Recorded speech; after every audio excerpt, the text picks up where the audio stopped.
Welcome and thank you for joining us. You're listening to the Beyond 50 radio program. I'm Daniel Davis. In the workplace today, many of us struggle to be able to keep our jobs by doing the best kind of work that we can. What I mean by struggle is what happens when a company starts to turn and they maybe have to lay people off.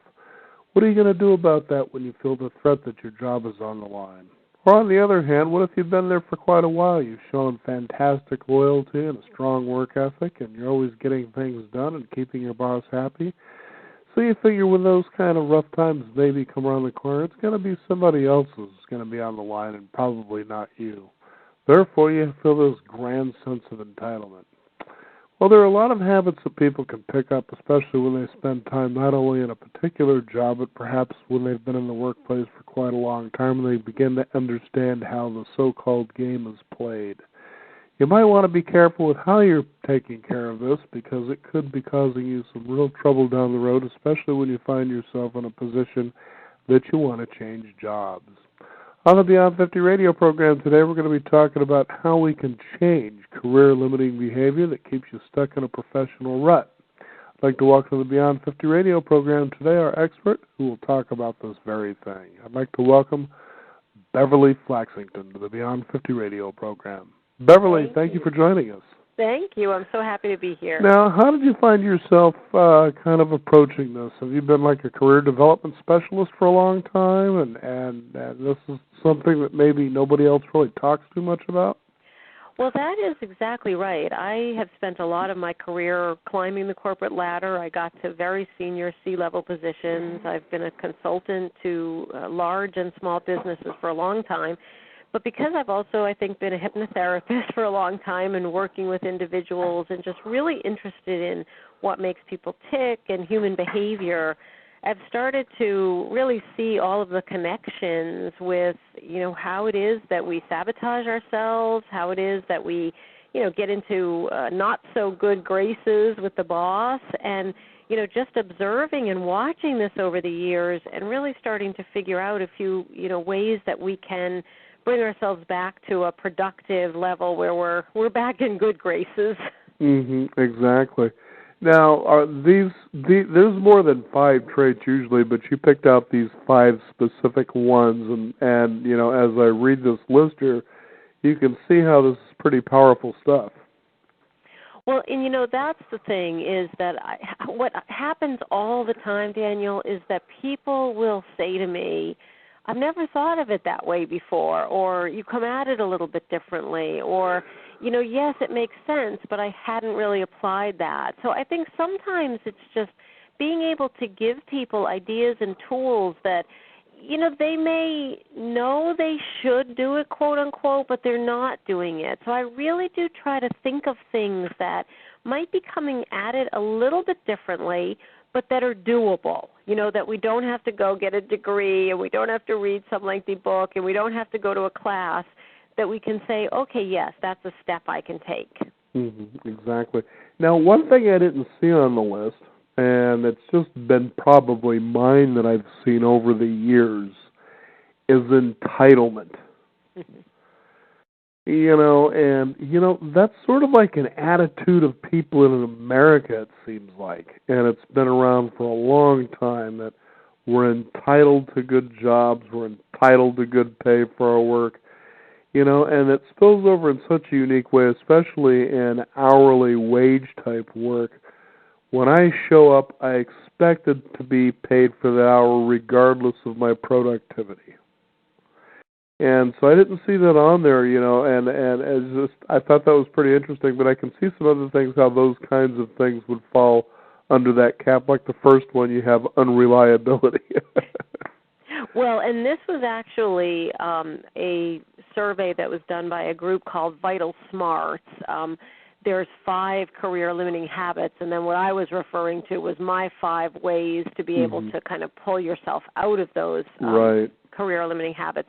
But yes, this was a survey done by Vital Smarts, and the interesting thing is that they found that, the people that participated in the survey anyway, 97% of them owned up to one or more of these behaviors at some point during their career, so that's kind of interesting data too.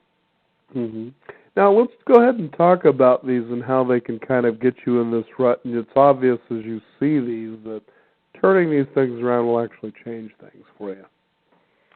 Well, so what ends up happening to us, I believe, in a lot of cases, is that we're really disillusioned. We don't think we're in the right job. The boss isn't treating us well. We feel like we should be further along in our career, et cetera, et cetera. So a lot of times what's happening is that we're reacting to something, and the way we act out then is with one of these career-limiting habits. I'm unreliable, maybe I don't show up as much, I respond with it's not my job, I procrastinate, resistance to change, and I may project a negative attitude.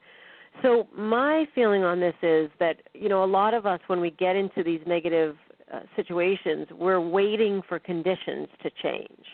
So we're waiting for something outside of us to make a difference, and then we'll be able to be more productive in the workplace. And my feeling is take it on yourself. There's things we can all do to be able to shift it. Mm-hmm. Now, isn't that interesting how when you're in the workplace and you have a group of people that you work with, how you'll tend to hear sort of the complaining, like, why hasn't this job adapted to my needs and making me feel better? Yes. The job adapting to me, the boss. I tell people, because so many people, of course, dislike their boss, right? And, they want the boss to change. They want the boss to do something differently. But the truth of the matter is, as I say, look, if you're in the subordinate role, whether you've got a good boss or a bad boss, they're in the superior position to you. I mean, that's just the way it is. So we've got to learn, for all of us, how do we develop skills so that we can survive and thrive and not look to either the boss or the environment to have to change to get us there. Mm-hmm. Exactly. I just remember taking a position years ago with something my mother said, when you go to work, they're paying you to do a job. You just kind of click on and you do what you're expected to do because you're being paid for it. And obviously if you kind of, take that approach and you do the very best that you can do, eventually your opinion about things are going to matter, so you feel that sense of contribution that I think a lot of these people tend to look for who are doing sort of the complaining in the first place, I guess. Well, I think that that's true. And, I really think that somehow just maybe call it culturally, we have got to this place where we spend a lot of time waiting for something out there to happen. And when something out there happens, then I'm going to feel as though I'm where I need to be. And I guess I'm just a big proponent of, yes, there are lots of challenges and lots of frustrations, but why am I going to sit here and wait for someone to change it for me? Why not me take some steps to do something about it? So it's like people will not put their all into their job because they feel like they're not going to give the company that much, or why should they do it when they have such a jerk for a boss? And yet ultimately, to the point that you were really just making, who ends up getting hurt? It's me. Mm-hmm. So I need to take my power back and make some different choices. Now, one of the things that you have in here on the list is responding with, it's not my job. So it's sort of doing just enough to keep yourself from being fired, and so you'll be paid just enough to keep you from leaving. You hear that quite a bit. Yep. Absolutely. Well, I think that one of the things to that is, and this is what I might say to the boss, I mean, sometimes people are unclear about expectations for the role, or they feel as though they're not, getting paid well enough for taking on something else. So this one is such a fine line, because we can have the attitude of, it's not my job, or that's beneath me. And we all love the person who works with us who's willing to just do whatever it takes, right? I mean, gosh, what do you mean? You actually cleaned out the coffee pot even though you didn't have to. We all enjoy seeing somebody take that kind of initiative, even for the lower level type things. But I think what's the fine line there is that what's happening sometimes is, I don't know that it's my job, or I don't think that I have the authority to do it. And so it comes across as, well, that's not what I'm supposed to do, but really it's more about confusion and a lack of clarity about what this role really is and what am I required to do. Mm-hmm. So taking initiative can be a good thing, or can it be kind of troubling if you maybe go too far? Well, this is what a great question, Daniel, because this is where we get into, all the different dynamics that swirl around in the workplace, and why the best thing we can do is learn about, human nature, because let's say I have a boss who's somewhat threatened by me. If I take initiative and I look as though I'm capable at doing something that, he or she really thinks is their job, they're not going to say, oh, yeah, atta girl, that's really great. They're going to say, wait a minute, that, whippersnapper's stepping on my toes. Mm-hmm. So I think that's also one of those things. You have to be able to read your environment. And I think this really comes back more to, just doing what you're asked to do without ever stepping outside and being willing to take on something else. But you could do this and probably not find yourself becoming a threat. It just is a matter of how you go about doing it. Is that what you're suggesting? Well, yeah. I mean, I think that is some of it. Sometimes It's not so much in the what we've done, but in the way we're doing it, and also in our objective. Is our objective to show how excited we are about the job and how we're going to put our all into it, or is our objective to show, hey, I can do your job better than you can? I mean, I just think sometimes we have to question our own motives and understand, and that's why one of the things I think is most important is figuring out my desired outcome. Like, what do I really want this job to be? Where am I trying to go? What do I want my career path to look like? And getting really clear about that so that whatever step I take during the day, I'm taking it with some clarity about where I want to wind up. Mm-hmm. Because I know that's one of those things that you got to be careful with. It's good when you're taking the initiative and you're doing those extra things, and you can see how the one trap can get you to where you might have a supervisor who becomes threatened by your work, or you have coworkers, oh, look at them trying to suck up to the boss and look good, who are you going to, and all the little expletives that can actually go along with something like that. And then on the other hand, you can find yourself overextending by doing a favor, and the next thing you know, that favor becomes an expectation, and then pretty soon it becomes a requirement. I can remember a time I was working as a receiving clerk many, many years ago.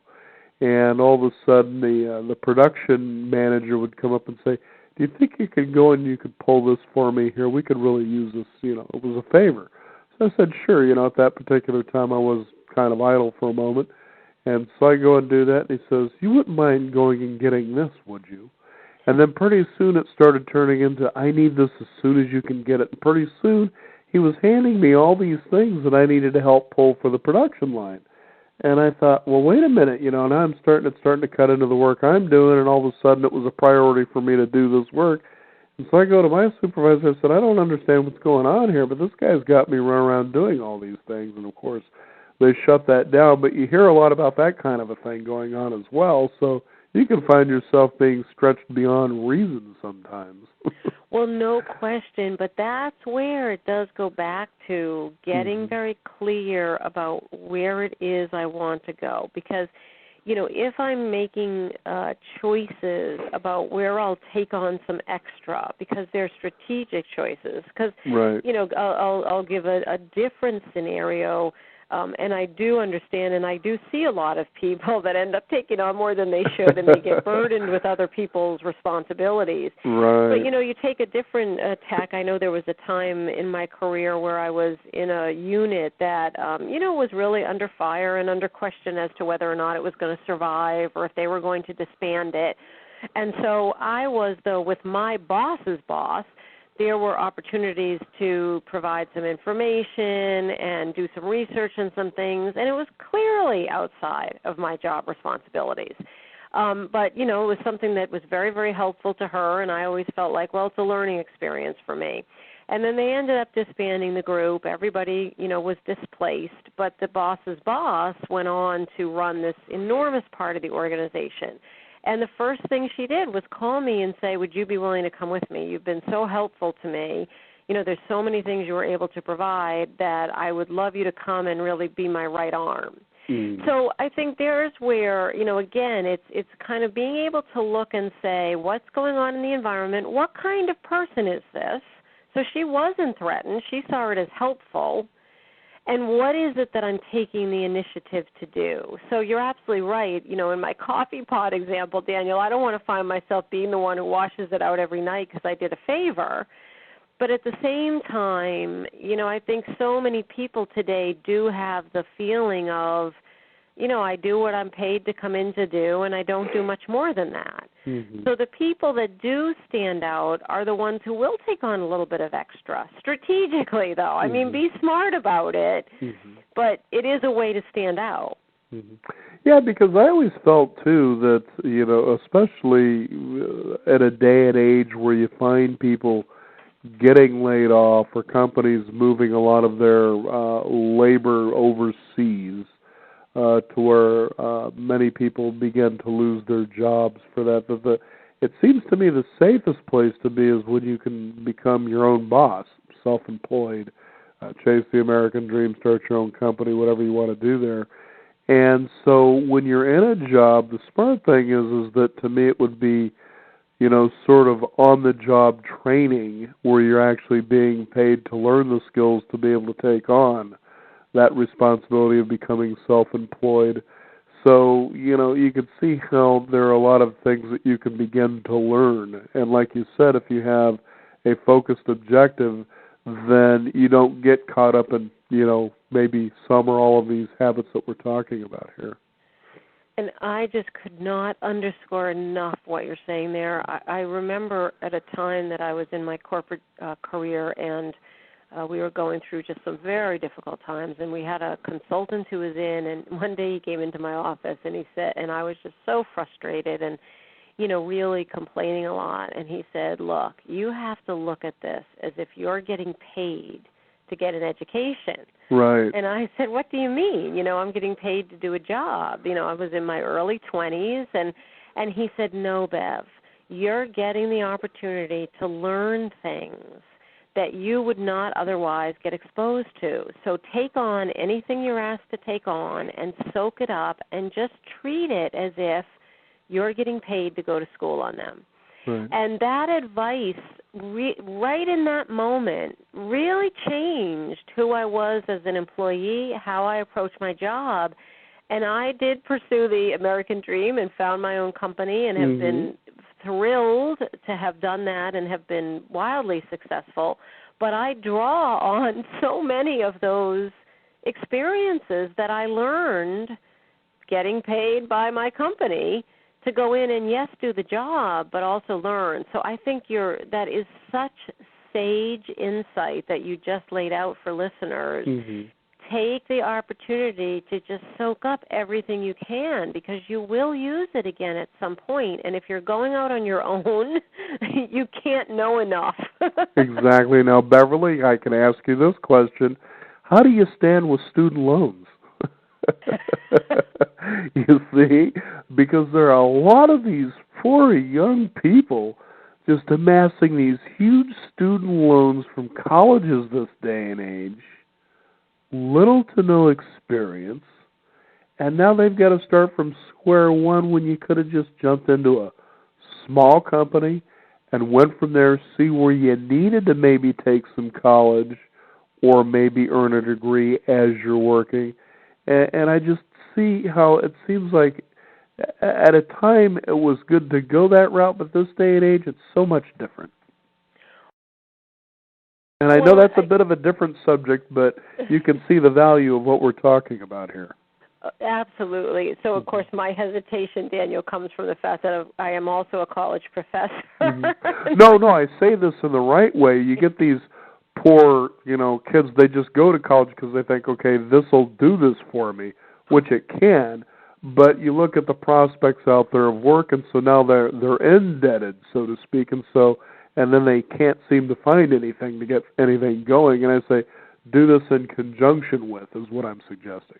And I really meant it a little bit tongue-in-cheek, only because as a college professor, I don't want to diminish the value of college. But what I would like to say, where I think you're just so on target, is that, it's unfortunate because kids that are going through school today, a lot of the focus really is on the academics. It's on the book learning, the grades, and I fear that we're not teaching at the public school, kind of grammar school, high school level, and then certainly at the college level too, enough world skills, skills to teach you how to survive and thrive in difficult economic times and find a job and do well when you get to that job. So I agree from the perspective that too much of the emphasis is on, learning what's in the book, and not enough of it is on giving our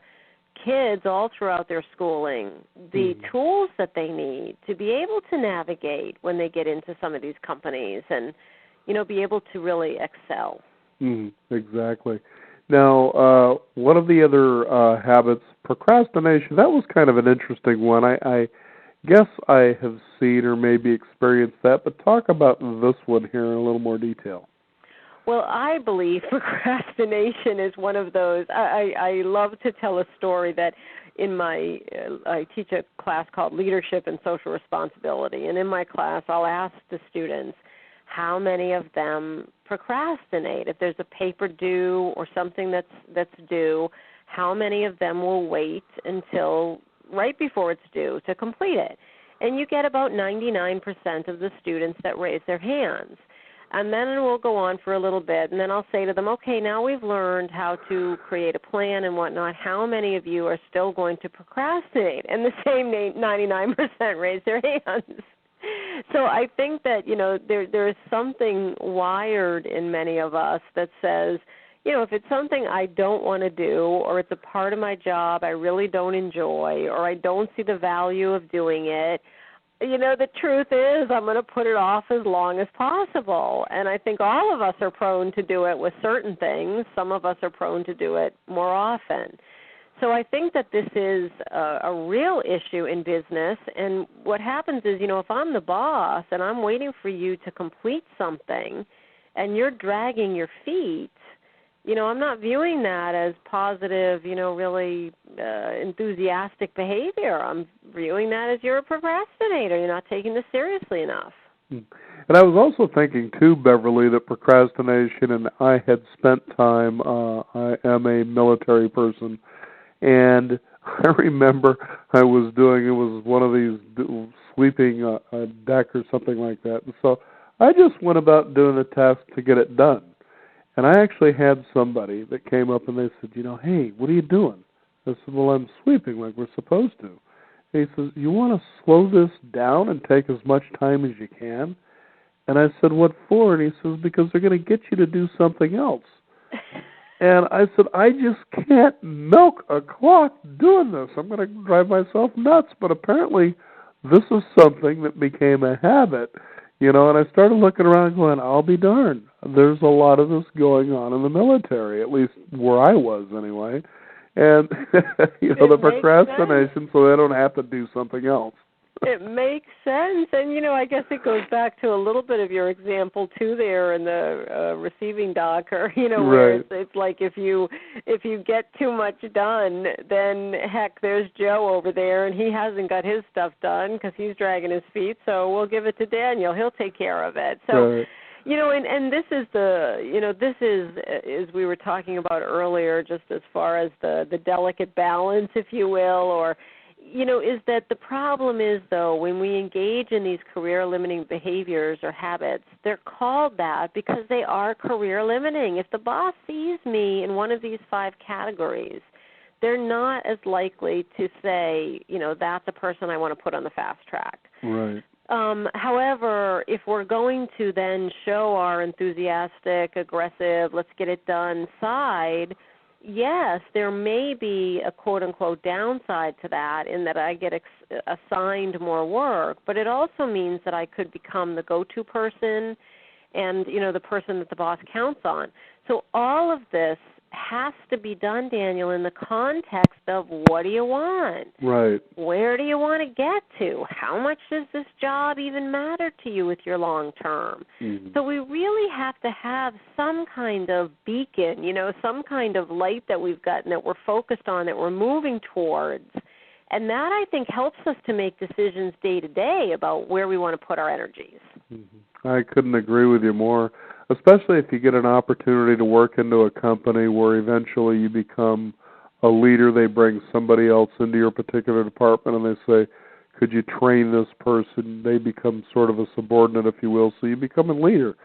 So there's an opportunity for you, if there isn't a good training program in place, for you to learn to become a good trainer and to become a good leader. And you can just see the real value of how you can build these skills again under the guise that the company is paying you to do these things. That's kind of a nice place for someone to be.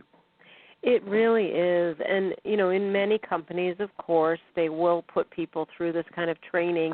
The thing that I think is unfortunate, though, and it goes back to what are we teaching kids in school, what are we teaching them in college, and then certainly once they get into the work world, it's just unfortunate that we don't have a focus on continuing to give people the skills that they need. Right. That we may send our high potential group of people through a leadership training, or we may send a group that we think is going to be with the company for a long time to some kind of skills-based training course. But, what if we just had the attitude, our managers, our leaders, that it's our job to continually be giving our people new skills and, helping them to be the best they can be. And I think it's unfortunate because there's few organizations that really integrate that into daily practices and make that, so much a part of what they do. And the ones that do it do find that they've got very high employee loyalty,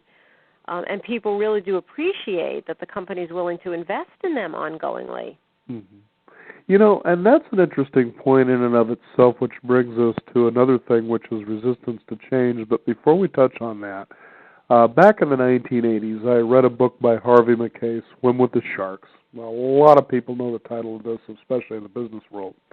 And I was actually working for a company at the time where I felt underappreciated. I felt I'm really putting in a lot of hard time. I'm the go-to person, and I was pretty much one of the least paid people because of the position that I had with the company, and that's, I understood that. But what was interesting about what you're saying there is about giving them that ongoing skill and training is that a lot of times a company will feel the threat, we're going to put all this time, we're going to put all this energy and all this money into training and developing someone. All they're going to do then is put themselves into a position where they're going to demand more money, and so we're going to end up losing them anyway. Why bother? And Harvey actually had a thought on that in Swim with the Sharks is when you can develop somebody and they feel the urge to maybe leave because perhaps you legitimately can't pay them any more money, why not find a way to invest in them to become sort of like an ally outside the company where they have the potential to earn more money, sort of like start a little business or a little enterprise of their own and help fund them and create loyalty through that route. And I thought that's a pretty ingenious little idea there, and it would fall into the category of what you're talking about with loyalty, and it seemed that everybody would be happy. Yes, and I have seen in a lot of cases companies, too, where somebody will get to the point that they maybe have developed so many skills, they can no longer, quote-unquote, kind of afford to get paid what they're getting paid, but the company might actually hire them back as a consultant. Right. The company might be able to, hire them for a period of time to train somebody else. So I like that way of thinking about it that Harvey talks about, because it's a little bit of out of the box, right? It's not just a matter of, well, you either work here in this job or you don't. It's more saying, well, we invested in this person. We have a relationship with this person. How can we continue to leverage that relationship, if not deepen it, even if they are no longer, coming in here every day and taking a full-time paycheck? Right.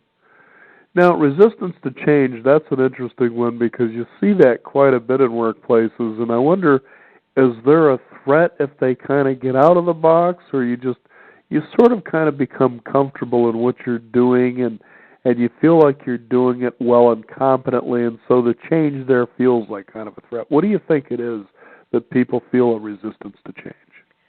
Well, we wouldn't have the adage that, the devil you know is better than the one you don't if human nature was to readily embrace change, right? I mean, right. Again, I think it's back to one of these things that, we do get into a groove. It's much easier when something is comfortable and I know what to expect. And, it's the reason people stay in bad relationships with friends who aren't very nice to them, in jobs that really aren't a fit, because the energy that I have to gather and use to make the change, a lot of times it just feels like it's too much to do that. And I think in organizations, when change is happening, you cannot help but have the question, what's this going to do to me? How is this going to impact me? And so if I'm sitting here today and I know what my job is, there's just more comfort to that than if I have to worry about tomorrow, where's my job going to be? But, again, this is when one of my iterations in my corporate lives, I was in a fairly senior role, and we were in the process of maybe, either selling off this particular business unit or moving it to another place within the company. And the person that was potentially going to get responsibility for this was somebody who really just disliked all of us he felt as though we were, always working against him. And so it was acrimonious, to say the least. But my staff would come in every day, what's going to happen? And I would say to them, look, just put your head down, do your job, be a contributor, and be as positive as you can be. And there were some that took that advice, and there were others who just really couldn't stop worrying about what's going to happen to me. And when everything was said and done, and he won, and the unit went to him, the people who had taken the advice of keep your head down and do your job did really well. Mm-hmm. And the ones that had just worried so much about it and, ceased to be as productive all found themselves scrambling to figure out what to do next.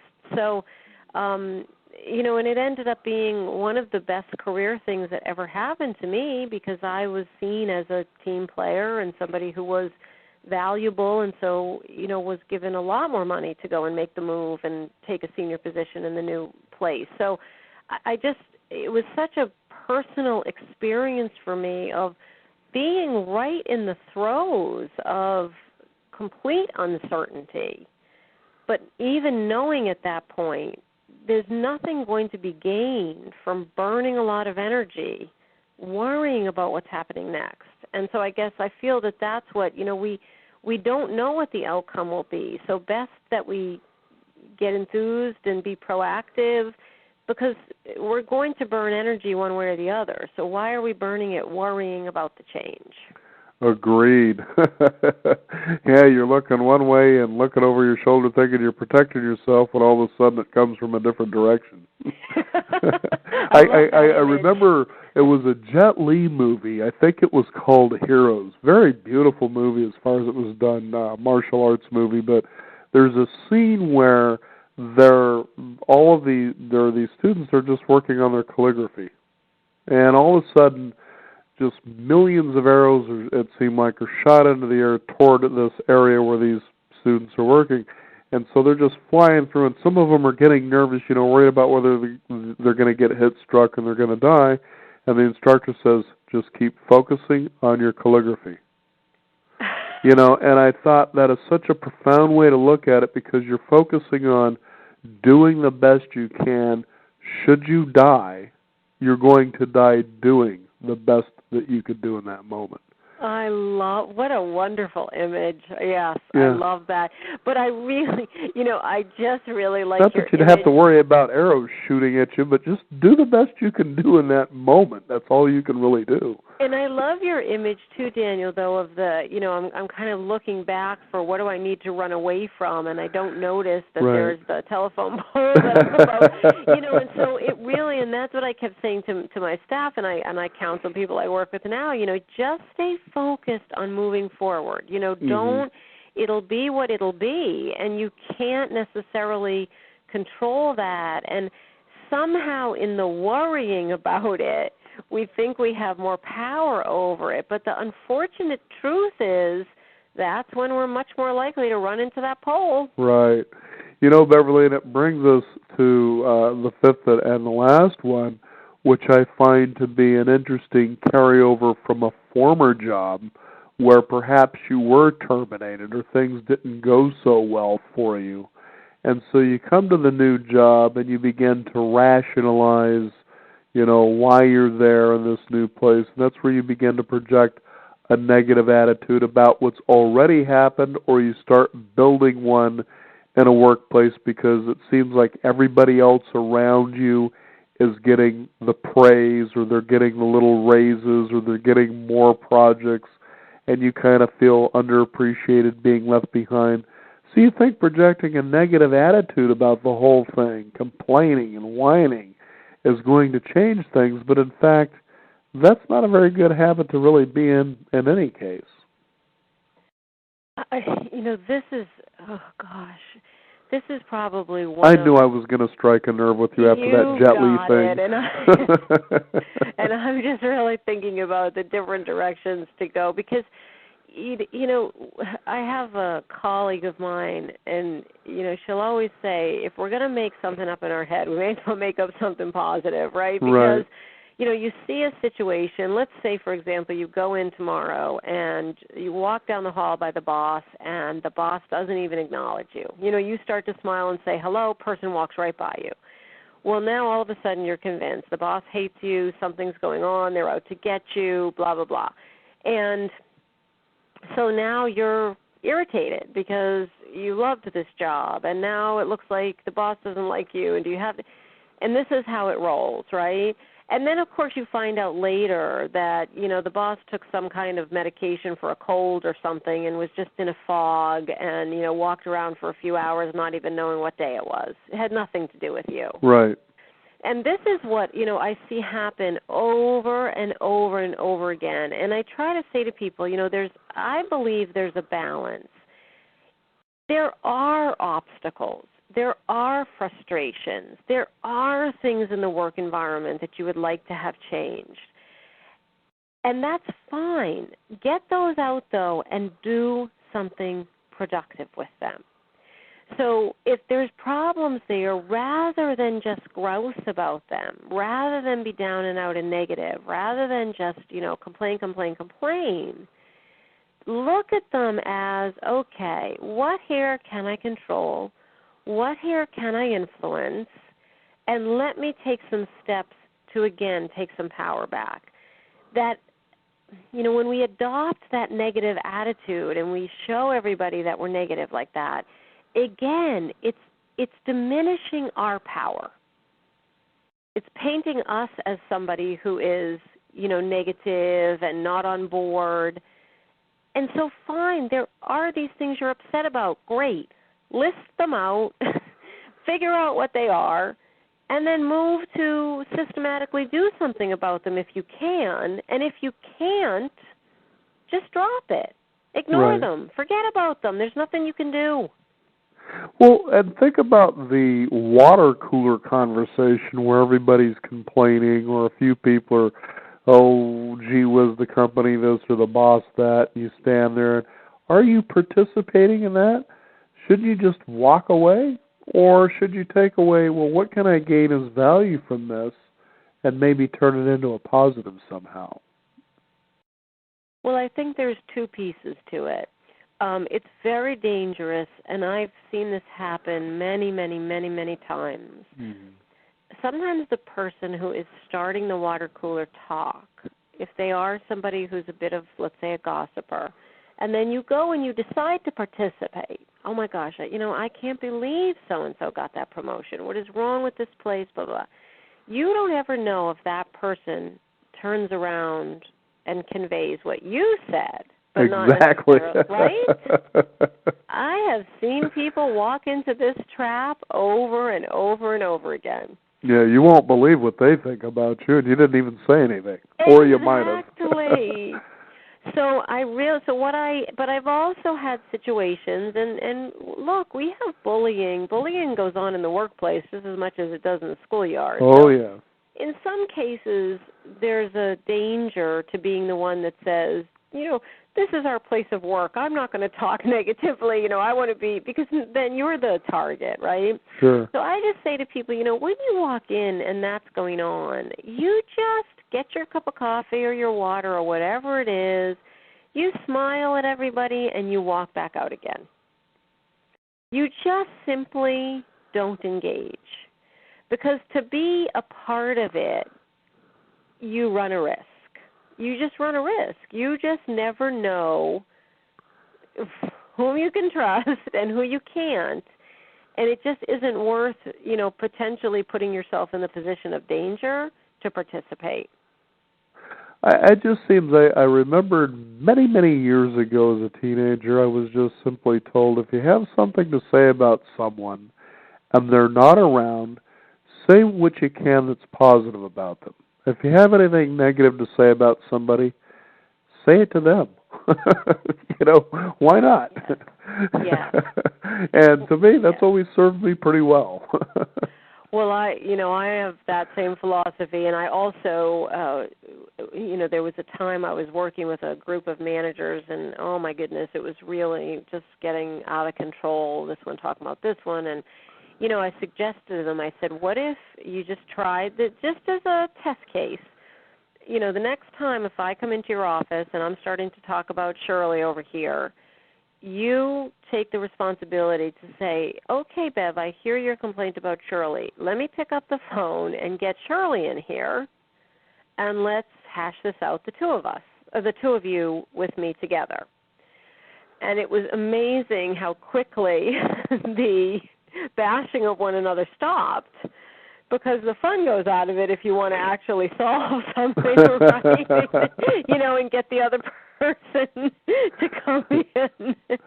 That's funny, because you come up with a solution to a problem. And I remember years ago, I had a woman on the show who had authored a book, and she had said something that I thought was pretty profound, that, she says to her students, because they were bringing up problems in the world, and she says, once you recognize a problem, you automatically become a source of the solution, if not the solution.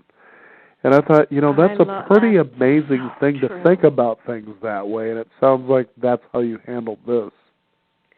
That is so true, and I tell people all the time, I have to come up with a better example, but I do often use the example from AA, Alcoholics Anonymous, that right. The reason they make you get up in front of the room and say, I have a problem, is because unless you do that, there's no chance that you're going to be able to correct that condition. And I think it's the same in business. It's the same. If I don't look and say, this is a problem, either I'm creating this problem, I'm a part of this problem, this is a problem in our structure. If I'm not willing to own whatever portion I might be contributing to it, the likelihood that we're going to be able to shift it and we're going to be able to change it definitely goes down. Yeah, and it's so amazing, too, especially when you consider in the workplace when somebody comes to a new job, whether they're being interviewed for a position or they actually become hired. And let's say that the place that you worked before, you were terminated. And sometimes you're fired for reasons that have nothing to do with your performance. Sometimes there are reasons you get fired for reasons that have everything to do with your performance. The question is how much responsibility do you take regardless of which side it is? And, for instance, you could have been fired And, justifiably, maybe you could have been let off the hook, but maybe there were a lot of little things that you did that led up to that point. And just owning all of that. For instance, you may be fired and you say, I just kind of lost my focus and I started making a lot of little mistakes and errors that eventually just weren't tolerable for the company. But I came to see how I did that and I'm ready to move forward. And as you said earlier in the program, you move forward. You're in the moment, you move forward. You don't have to keep reflecting on the past unless there's a way that past can serve you to become a better you now and in the future as well. And, this is one of these things where I definitely don't advocate that we spend a lot of time, bashing ourselves or guilt or we should have done this or we should have done that. But I do think that there's a place for what you're talking about, a little bit of, healthy self-reflection, because the truth is that even if I was pushed out, and let's say it wasn't because of my performance, things changed in the organization, a different boss came in maybe that I didn't click as well with, other factors, right, that didn't actually have to do with me and my ability to perform. But there was something that changed in the environment, and it would behoove me to understand a little bit about what could I have done differently? What did I do that maybe, wasn't a great choice? Because it will be information for me with whatever I do next. So I do think there is a place for that healthy self-reflection, not to beat up on ourselves, not to get down on ourselves, but just to look and say, did I contribute to this in some way? What other choices could I have made? Because quite frankly, for me, some of the stupider things that I've done in the past have been the best information for me going forward to say, that really didn't go the way I wanted it to. Let me try a different tack next time. Mm-hmm. I know it's amazing when you think of the world of work and careers. In a perfect world, it should go flawlessly, but then you put the human element into it, and boy, you're in for a roller coaster ride, aren't you? Well, that's it, and it's again, I like the philosophy. I think that is the underpinnings of what we're talking about here on your program today, Daniel, and that really is that a lot of this is about learning. It's about paying attention. It's about kind of having that open mind and taking in information and being able to use that information instead of feeling like a victim. That it's more that there are steps I can take, there's things I can learn, and I don't have to just sit here and, wallow. I can make a move as long as I'm clear about what that move should be and, what's going to be the right thing for me. Fantastic. Now, your book is Make Your Shift. It's the 5 most powerful moves you can make to get where you want to go. Now, what is your website, Beverly? I actually have 2. One is shiftmodel.com that was actually just set up for the release of the book, and there's a lot of great partners that are still out there with some free information. And my basic website, my standard website, is called understandingotherpeople.com. Because so much of the work I do really is around human behavior and understanding others and understanding ourselves. So it's understandingotherpeople.com. Oh, very good. Beverly, it's been such a pleasure. I always enjoy this subject whenever we have it on the program because you ultimately hear one consistent thing that arises in something like this, and that is when you're willing to take 100% responsibility for what happens in your life, the thing that you can control, the other obstacles you begin to see get a little bit more easier to handle. Yes, absolutely. I'm a big proponent of not ignoring that they're there because they're real. Right. But categorizing which ones can I do something about, and then it's just there's a feeling of power. I don't know a better word to use. There's just a feeling of power that comes from that where I can start feeling like I'm taking charge. Very good. Beverly, that website again, or those websites, excuse me. Shiftmodel.com and understandingotherpeople.com. Beverly, what a pleasure to have you here on our program today. Thank you so much. You were great. I enjoyed it so much, Daniel. Thank you. You bet. We also want to thank you, the listeners, for tuning in. Again, it's up to you to see and decide where you want to go from here. One thing you can do is go to our website at beyond50radio.com. That is the number 50. We do have a free weekly e-newsletter. We'll have a hot link posted for this interview for you to be able to enjoy at your convenience and share it with others as well. I'm Daniel Davis. This is the Beyond 50 radio program. Again, thank you for joining us, and remember, live your day past